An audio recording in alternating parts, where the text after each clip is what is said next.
नमस्कार दोस्तों, इस अंक में मैं हूं अंकुल पटेल। महाकुंभ 2025 की सफलता और उसकी सिद्धि की चर्चाएं पूरे दुनिया में सोशल मीडिया के थ्रू, न्यूज चैनलों के थ्रू या जो भी मीडिया चैनल है उनके थ्रू किया जा रहा है। लेकिन इसकी सफलता का श्रेय किसी एक व्यक्ति को या किसी एक पक्ष को देना सही नहीं है। यह सफलता भारत के करोड़ों करोड़ों आस्थावान युवाओं, लोगों, जनता, पुलिसकर्मी, सफाई कर्मी, वहां की गवर्नमेंट और भी all types of supporters, sectors, एसमीज और भी वहां के अखाड़े, साधु संत और श्रद्धालुओं, इन सबके सहयोग से यह संपन्न हुआ और इतना बड़ा इवेंट्स जो कि दुनिया में ऑर्गेनाइज हुआ, वाकई में ये बहुत बड़ी सफलता थी। कुछ व्यवस्थाओं में खामियां हुई, जरूर उसको हम नजरअंदाज नहीं कर सकते, लेकिन इसका मतलब ये नहीं है कि इतने बड़े आयोजन को हम सिर्फ आलोचना की निगाह से ही देखें। इसमें काफी कुछ खूबियां भी पाई गई। हर तबके के लोग, अमीर से अमीर, गरीब से गरीब, मध्यम वर्ग, अपनी जात पात सब कुछ भूल करके और आस्था के इस महाकुंभ में श्रद्धा की डुबकी गंगा संगम पे लगाई। राजनीतिक गलियारों में इसको कई राजनीतिक बेनिफिट के लिए इसका यूज कर रहे हैं, तो कई इसकी आलोचना कर करके अपने हल्की पॉपुलैरिटी या अपने लोगों को खुश करने का एक निरर्थक प्रयास भी कर रहे हैं। लेकिन सबसे अहम और सबसे दिलचस्प बात थी इस कार्यक्रम की सफलता। और इस कार्यक्रम की सफलता जिस प्रकार से हम सबके सामने है, वाकई में चर्चा है। इतिहास हमेशा याद रखेगा इतने बड़े आयोजन को इतनी बेहतर तरीके से ऑर्गेनाइज करने के लिए जिन लोगों ने भी इसमें अपना सहयोग दिया, नहीं दिया, फिर भी उन सब का कोटि सा धन्यवाद। लास्ट मोमेंट जब मैं देख रहा था, मुझे वो बातें आपसे करनी थी, बाकी बातें तो हम बाद में करेंगे। कि जिस जगह पे मेला लगा था, जिस जगह पे लोगों का इतना बड़ा जमावड़ा हुआ था, उस लोगों पे कई बार आपने मीडिया चैनलों के माध्यम से सुना होगा कि वहां पे लोग, चूंकि इतना बड़ी गैदरिंग था तो कुछ व्यवस्थाओं में कुछ खामियां साफ सफाई में हुई हैं और उसकी आलोचना हुई है। अब जो अपोजिशन के लोग हैं, जो लाइक नहीं करते इन चीजों को, उन्हें एक अच्छा खासा मौका मिल जाता है और गंगा संगम जैसे पवित्र स्नान को गंदगी का स्नान बता करके मीडिया पे, सोशल मीडिया पे अपने आप को ट्रेन में ला रहे थे। साथियों, गंगा माँ का आंचल पवित्र है।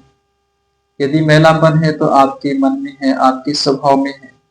कांग्रेस के एक बहुत बड़े लीडर, मैं नाम नहीं लेना चाहूंगा उनका, उन्होंने कहा कि गंगा में स्नान करने से क्या पेट भरेगा।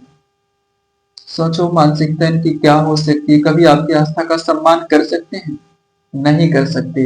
इनकी जब तक सरकारें थी तो कुंभ में जाने वालों को ट्रेनों में स्थान नहीं मिलता था, लेकिन रेलवे ने 13,000 ट्रेनें चलाई। हर 3 मिनट में प्रयागराज के तीनों रेलवे स्टेशन पे ट्रेनें आती थी, सवारियों को लेके जाती थी।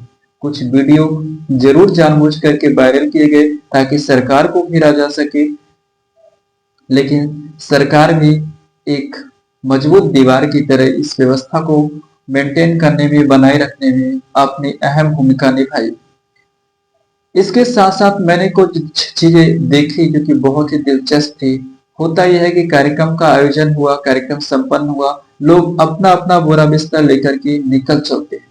लेकिन कहते हैं ना कि यदि आप बड़े बुजुर्ग या साधु संतों के बताए रास्ते पे आप चलोगे तो आप सत्कर्म ही करोगे, किसी का बुरा कर्म या किसी के प्रति अपना नफरत या किसी के प्रति बुरी सोच नहीं रखोगे।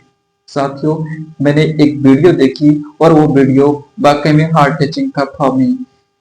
उसमें कुछ संत और उनके जो शिष्यगण थे या जो उनके अनुयायी थे, उस संगम तट पे जो लाइक वेस्ट मटेरियल था, जो कचरा था, जो पॉलीथीन था, जो फेंके गए आइटम्स थे, उनको कलेक्ट कर करके वह जो है कचरा वाली गाड़ी में भर रहे थे। मैंने कई बड़ी बड़ी हस्तियों को भी इस कार्य में देखा। मुझे लग रहा है कि इस कार्यक्रम की आवश्यकता, इस तरह के सराहनीय जो कार्य होते हैं, इनकी प्रशंसा होनी चाहिए और गवर्नमेंट को भी इन ऐसे लोगों को, ऐसे युवाओं को आगे लाना चाहिए। दूसरा, मैंने सरकार की ओर से इस कार्यक्रम के लिए शुरुआती दौर से ही वहां के जो चीफ मिनिस्टर है वो बहुत ही एक्टिव थे और बहुत ही मेहनत उन्होंने किया है, जिसकी जितनी भी प्रशंसा की जाए वो कम है।